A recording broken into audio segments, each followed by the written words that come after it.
Hello there. After yesterday's episode, which can only really be described as a debacle, I've decided I need somewhere to come soothe my soul after such dreadful situations.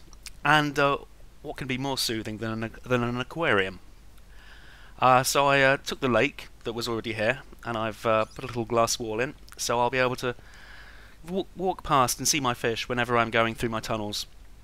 This is going to loop down into the stairway down to the bottom of the world, and also connect to some tunnels I've got on the other side of the hidden valley that go over into the taiga, where I'm keeping my wintry bees. But you're wondering, Ark, you've got a big pool of water, but it's got to have fish to be an aquarium, and you'd be very, very right. However, I've found a couple of fish eggs in my travels, and I haven't actually tried to use these yet, but I'm going to get in the water just to make sure they don't drown. And let's see what happens. Hopefully a fish has just appeared. And let's try an angelfish. Oh, okay. Egg hatching soon. Right, well, I'm not going to go far. You can't really see much of what's going on in there, though, is the other problem. But I have a solution for that as... Oh, there we are. There's a fish. I don't know. Freddy. So there should be a... Oh, there's Freddy! Hooray! I don't know what happened to the other one. Oh, let's try that again then.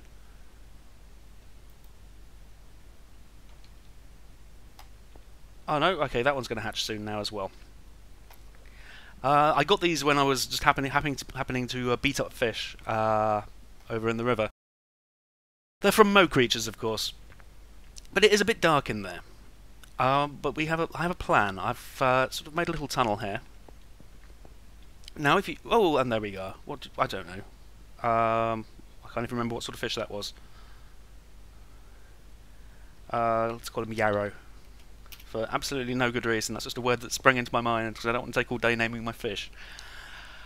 If you remember, I tried torches and redstone torches, but you can't place them in water. But we have one more option, thanks to those bits and bobs I found in the Ice Magica Tower. If I bash the ground out here, this is going to get a little damp, but and hopefully my fish won't escape. That would be awkward. Maybe I should have. Right, no, right there. Okay, we have a redstone lamp, and now if I put the torch underneath it, because it needs to receive a redstone signal in order to light up. That should light up, and now it should all be quite nice. There we are. I could probably put one or two more of them in there, just to keep things a bit brighter. But that's the general idea. That's how you light up an aquarium. At least that's how that's the only way that's the only way I know how to do it so far. Because the light from the torches up above doesn't seem to get the job done when it comes to lighting what's down below the surface. So now I have somewhere to relax. I should put a bench in over here. Ah yes, I'm feeling calmer already. However, there is a fly in the ointment. While I've been dealing with this aquarium, I have been hearing things behind the wall. I've already mentioned that I think there's a dungeon around here somewhere, but I think now would be a very good time while I'm in the area to deal with it, and I think that it's around here somewhere. So let me just find my sword. Might need some torches as well. So let's see. Aha! Right. Oh, well, that doesn't look like a dungeon. Am I outside? What on earth? Okay, that's very strange.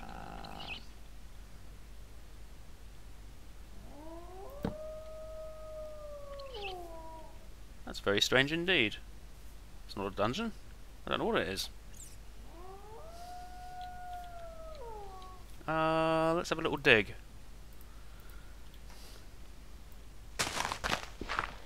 This shouldn't be here. I mean, I suppose that imbued stone is keeping the place lit, but I'm surprised grass is growing.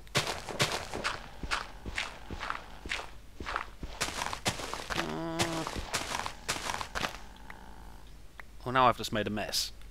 Let me just hit. If you hit F7, if you've got not enough items installed, it'll show you where is light enough to spawn monsters, or dark enough, I should say.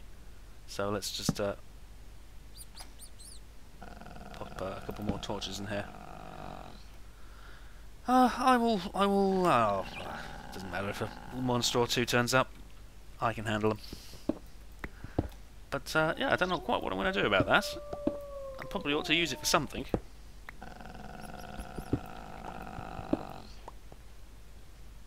Most mysterious. Maybe it's just Maybe it's just because the body of water's there. Oh, I put this fence in here to stop Pablo walking down here and constantly trying to drown himself. So I could, we can see I could do with another torch down here as well. This is one of the reasons that I had monsters turning up indoors all the time. So anyway, I'll just turn that off now. How are you chaps getting on? Pretty well, I think. They're tamed, so I don't think they'll despawn. If you're playing on a server, you probably have a limit, and not a very big one, of how many tamed animals you can personally have. Luckily, seeing as I control my own single-player game, I can have as many as I jolly well want. With my mind now well and truly soothed by the aquarium, I can now bring myself to think about yesterday. The reason I went looking for that obsidian in the first place was because I wanted to build an enchantment table to improve my gear. However, it doesn't look like that's going to be possible until I get my hands on some diamond. But I do have another option. This option is, on the other hand, going to devour most of my iron. What I'm going to do is create an anvil. Now, for an anvil, you need 3 solid blocks of iron, which is a full crafting table's worth. This is going to hurt. Goodbye, iron. And, right, and so, to make an anvil, it is 3 blocks of iron along the top, and then even more iron, just to add insult to injury. And there's my anvil. So, I'm going to take this upstairs, near my Bibliocraft bookshelf, where I've been keeping my enchanted books. So if I just pop the anvil, it doesn't really matter, I shall pop it here. Doink! And then what I'm looking for is my Fortune 2 book. I may have more than one of them. I've got a couple. So let's just what I'm going to do is enchant my steel pick with Fortune 2. So I take the steel pick and I take this book, and it's going to cost me 6 levels, but I've got plenty, so that's fine. And I could rename it, but that would cost me even more levels, and I'm a skinflint. I don't need to rename my steel pick. So there. And while I'm about it, I'm also going to give my shears Silk Touch, because I think that'll work. Yes, it will. This will allow them to pick up spider webs without turning them into string. I don't know if that's useful, but I want to try and I want to find out what Thaumcraft aspect they have. It's probably the same as string, but I want to give that a try. So there we are. I'm now back to level 7, but this steel pickaxe should now work some wonders. I've been saving these rubies down here for when I had a fortune pickaxe, because what fortune does, it depends on the ore. Some ores drop an entire block, like iron ore will give you the block of iron ore. But for things like rubies or coal or diamonds, which is what this is really intended for, fortune will increase your chances of getting more, extra bits. So let's do that. And looks like I only got 1 ruby. Oh well. It's all a bit random, and it should work on amber as well. I think I only got 1 of those as well. I'm not having much luck. Let's run down the corridor up here, because I'm pretty sure I've got some more amber in the walls. Oh, there's one. That is just one amber. This does work, I promise you. This is a really, really long corridor I've got that goes right out into the extreme hills. I've got a couple of sort of back doors for... I haven't really done much with them yet. I'm not, so far, not being impressed by this fortune pickaxe. But I'm going to assume it works, and I'm just being wretchedly unlucky. But yes, all the way down here, this comes out in a... I've blocked it off so nothing can get in, and it's some lights outside. It's just a bolt hole for me to get back into my base if I'm exploring out this way. I'm a bit of a tunneler.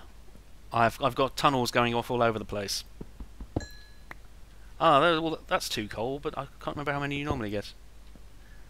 So it works on the coal. Maybe it doesn't work on rubies. Rubies are from the Firelander mod, those particular rubies. So it may just be that fortune doesn't work on them. Though I hope it does, because those rubies are for trading with the Firelanders. This is another.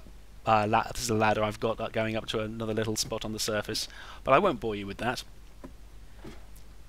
In the interests of demonstration, I've head down into the tunnels. We've been down here before to look for some. Ah, there we are. There's some amber.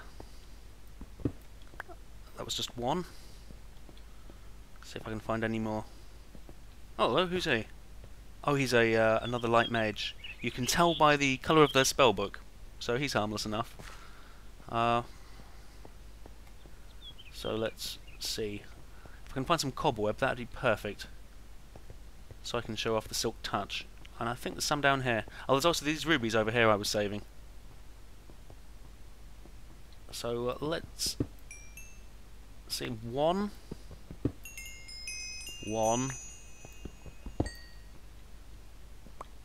Well, that doesn't seem to be working terribly well on the rubies. It seems to work on the amber, though. But anyway, down here... Oh, there's a cobweb. Right, now...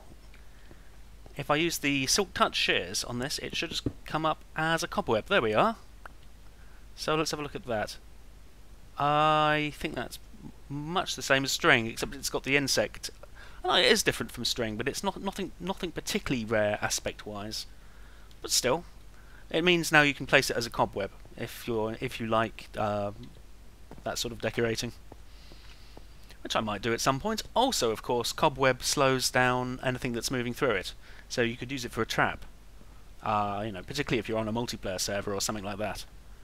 Let's probably not wander around down here too much. And I'm just going to grab these, in fact. But I think that's... because I want to do something with tracks fairly soon. And the abandoned mineshaft is a pretty splendid place to grab some. But I think that's pretty much all I've got time for today. I hope you had fun, and I'll see you next time. Take care.